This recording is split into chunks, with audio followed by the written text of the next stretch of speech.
Hi, ROCKPOINT. My name's Tricia, and I'm one of the admins here. I wanted to share with you about how excited I was when I first thought about doing today's devotional. And then, in a blink of an eye, reality set in, and all I felt was fear. Every time I thought about doing this, all I felt was fear. This got me to thinking, how have I been dealing with my fear? And then I thought back to when I first started serving in the kids ministry and how afraid I was. Fear. When my husband and I decided to be home group leaders. Again, fear. When I had to stand up and speak in front of a room full of people. Oh my gosh, fear. But then I started to look back at all my fears, and I could see I had one constant in my life, and that is Jesus. I want to share with you a verse that helped me turn my fears over to Jesus, and that's in the book of Joshua, chapter 1, verses 8 and 9, which says, "Study this book of instruction continually. Meditate on it day and night, so you will be sure to obey everything written in it. Only then will you prosper and succeed in all you do.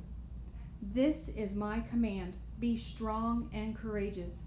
Do not be afraid or discouraged, for the Lord your God is with you wherever you go." God says this is my command, not a suggestion. He's commanding me to be strong and courageous, not fearful. When I follow his command, I can see how God is always there for me. I can see him pushing me out of my comfort zone and making me less afraid and more courageous.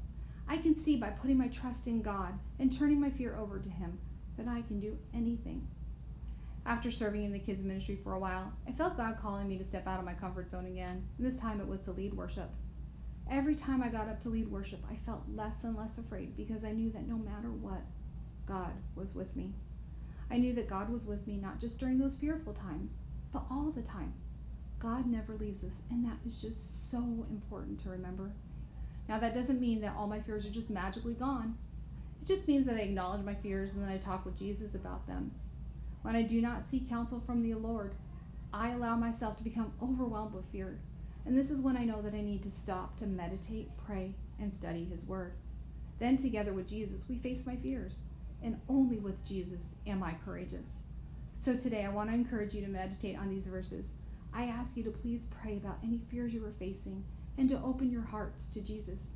Be honest with him and yourself about what challenges you are facing. When you pray, you allow Jesus to comfort, strengthen, and make you courageous. I want to take this moment and just thank you, Jesus, for helping me face my fears today and for giving me the courage that only you can give. Well, that's all I have for today, ROCKPOINT. Thanks for joining me, and thank you for helping me face my fear. I hope you all have an amazingly blessed day. Take care, ROCKPOINT.